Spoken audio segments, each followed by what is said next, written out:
दोस्तों, अगर आपको लग रहा है कि मिडिल ईस्ट में अब हालात शांत हो रहे हैं, तो शायद आप सबसे बड़ी तस्वीर नहीं देख रहे, क्योंकि आज जो खबरें सामने आई है वो इशारा कर रही है कि इस इलाके में तनाव कम नहीं हुआ है, बल्कि एक नए और ज्यादा खतरनाक दौर में दाखिल हो चुका है। यमन में गोलियां फिर चल चुकी हैं, रेड सी में जहाज फिर निशाने पर हैं, स्ट्रेट ऑफ हॉर्मुज में ईरान ने अपनी ताकत का नया प्रदर्शन किया है।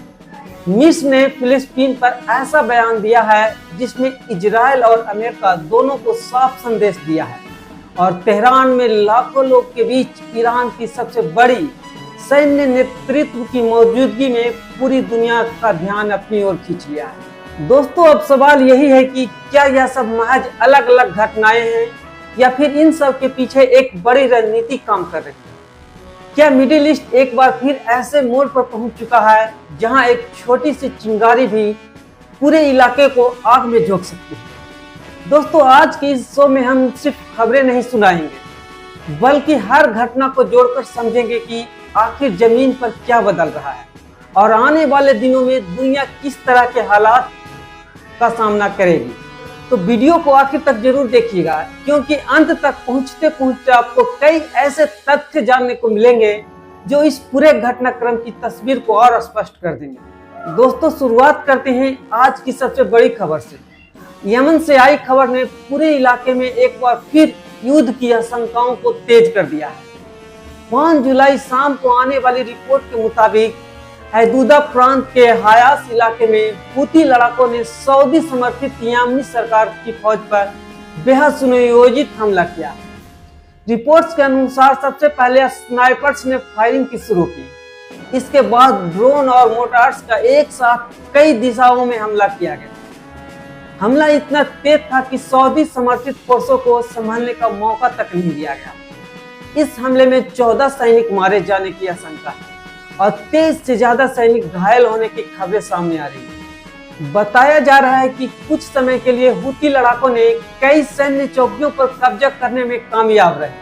हालांकि बाद में अतिरिक्त सैनिकों की मदद से सऊदी समर्थित फोर्स ने जवाबी कार्रवाई की और इलाकों में फिर से दोबारा अपना नियंत्रण कर लिया।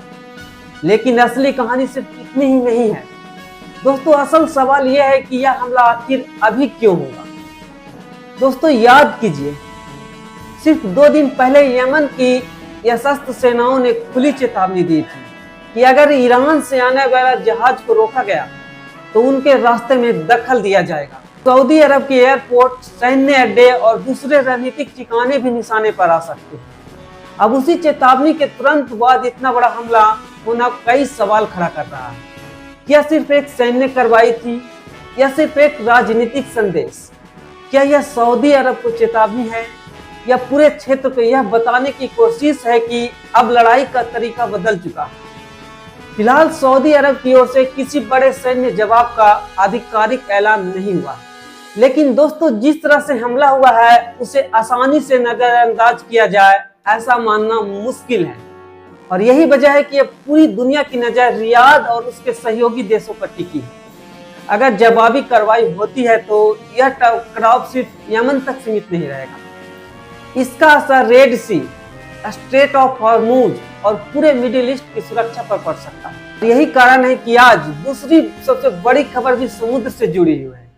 रेड सी में एक बार फिर एक कार्गो जहाज पर हमला हुआ है, यानी जिस समुद्री रास्ते को दुनिया का व्यापारिक लाइफलाइन माना जाता था, वहीं से फिर खतरे की घंटी बज चुकी है।